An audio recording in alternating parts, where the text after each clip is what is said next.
Bismillahirrahmanirrahim. Assalamualaikum warahmatullahi wabarakatuh. Bismillahirrahmanirrahim. Alhamdulillahirabbil alamin. Sallallahu ala sayyidina Muhammad. Allahumma sholli wa sallim ala sayyidina Muhammad. Allahumma sholli ala sayyidina Muhammad.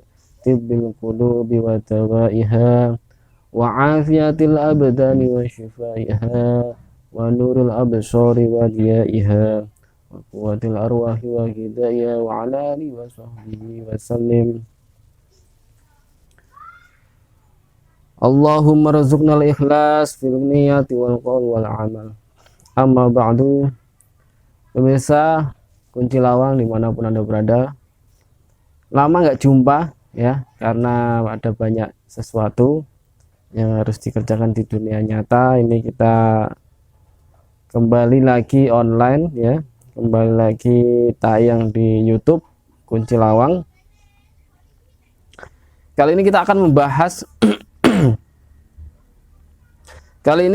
membahas berbagai permasalahan ya tentang makanan yang dihidangkan setelah ada kematian. Jadi menghidangkan makanan untuk orang yang datang takziah atau menghadiri undangan baca Al-Quran dan lain-lain sebagainya. Pemirsa Kunci Lawang yang dirahmati oleh Allah Subhanahu wa taala, semoga kita dikaruniai nikmat Islam, iman ya. Dimanapun Anda berada, ada berbagai permasalahan. Jika kalau ada salah satu keluarga yang meninggal, kemudian keluarga yang meninggal tersebut yang kena musibah setelah mengubur, kemudian memberi makan, menghidangkan makanan kepada para pelayat atau takziah, itu bagaimana? Jadi menghidangkan makanan yang dilakukan oleh keluarga mayit untuk orang yang datang takziah atau menghadiri undangan untuk membaca Al-Quran ya, atau membaca surat Yasin kepada keluarga si musibah adalah boleh, ya, tidak mengapa ya, hukumnya boleh ya. Jadi karena itu termasuk ikramul duyuf atau memuliakan tamu. Jadi ketika orang yang kena musibah, yaitu salah satu anggota keluarganya meninggal dunia, ternyata menghidangkan makanan, bahkan ada yang tumpengan, ada ada semacam nasi tumpeng gitu, ada, kemudian ada yang bikin, kalau di Jepara namanya dekem ya, atau namanya ayam yang dibuat itu ya. Nah, itu termasuk ikramul duyuf atau memuliakan tamu, salah satu memuliakan tamu. Dan dalam Islam menghormati tamu itu sangat-sangat dianjurkan ya, sangat-sangat dianjurkan. Jadi sedangkan hadis Jarir bin Abdullah al-Bajali berkata bahwa ia berkata, kunna na'udul ijtima'a ila ahlil mayyit. Kunna ya kami, dari bangsa kami, di masa Rasulullah, na'udul ijtima'a ya, berkumpul gitu ya, di masa Rasulullah menganggap berkumpul di tempat mayit, ila ahlil mayit, di tempat mayit, wasoni atat to'ami, dan keluarga mayit itu membuat sebuah makanan setelah dikuburkan ya, setelah dikuburkan mayit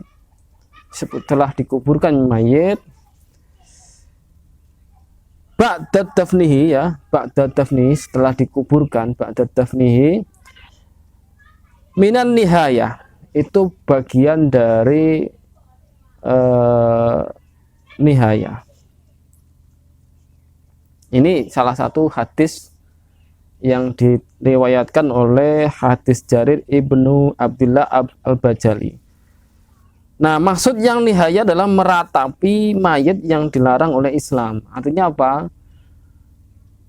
Jika yang dimaksud nihayah ini atau istilahnya meratapi mayat, meratapi itu bahasanya apa ya? Meratapi seolah-olah mendramatisir, istilahnya begitu ya kalau bahasa kerennya itu. Jadi hadis riwayat Ahmad dengan sanad yang sahih, maksudnya adalah yang dimaksud jika nihayah ini yang dimaksud adalah jika si keluarga mayit ini membuat makanan kemudian dihidangkan kepada orang-orang yang takziah tadi dengan tujuan al-faqr, yaitu apa?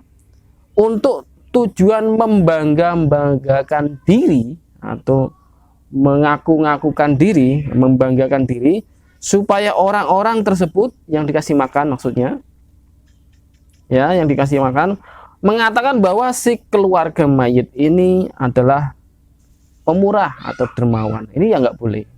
Artinya apa? Ada tujuan tertentu, maksudnya gitu ya. Ada tujuan tertentu dengan niat tertentu yang bukan niat ikhlas lillahi ta'ala. Ini yang tidak boleh. Ini yang dimaksud nihaya. Atau makanan tersebut disajikan kepada para petakziah yang perempuan-perempuan, kemudian agar mereka itu meratapi dengan menjerit-jerit, ya, meratap sambil menyebut-nyebut kebaikan-kebaikan si mayit atau keluarga si mayit, ya. Nah, menyebut kebaikan-kebaikannya si mayit atau keluarga si mayit, dan inilah tradisi yang zaman dahulu, yaitu zaman jahiliyah, di masa Zariyah, mereka yang tidak beriman kepada akhirat, hari akhirat. Nah, jadi di zaman dahulu, di zaman jahiliyah itu ketika ada orang yang meninggal, mereka punya tradisi yaitu memberikan makanan kepada para petakziah dengan catatan yaitu pentakziah tadi, ya, yaitu menyebut kebaikan biar dianggap pemurah atau dermawan, ya, supaya disebut-sebut kebaikannya, dermawannya oleh si petakziah tadi, ya, atau dengan kepada para petakziah perempuan, ya, agar menyebut dengan cara menjerit-jerit kebaikan si mayit atau keluarga si mayit.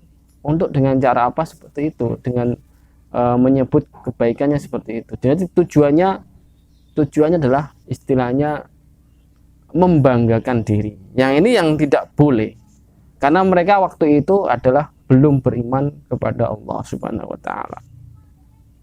Nah, inilah yang dimaksud nihaya.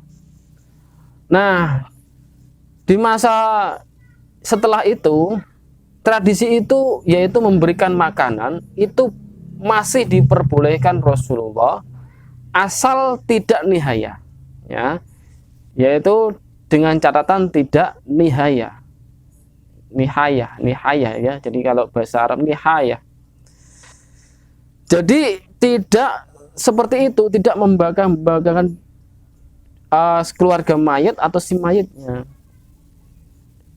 Memberikan makanan kepada para pentakziah, kepada orang-orang yang melayat dengan cara ikramud duyuf, ikhlas lillahi ta'ala, itu yang diperbolehkan, ya, seperti itu. Jadi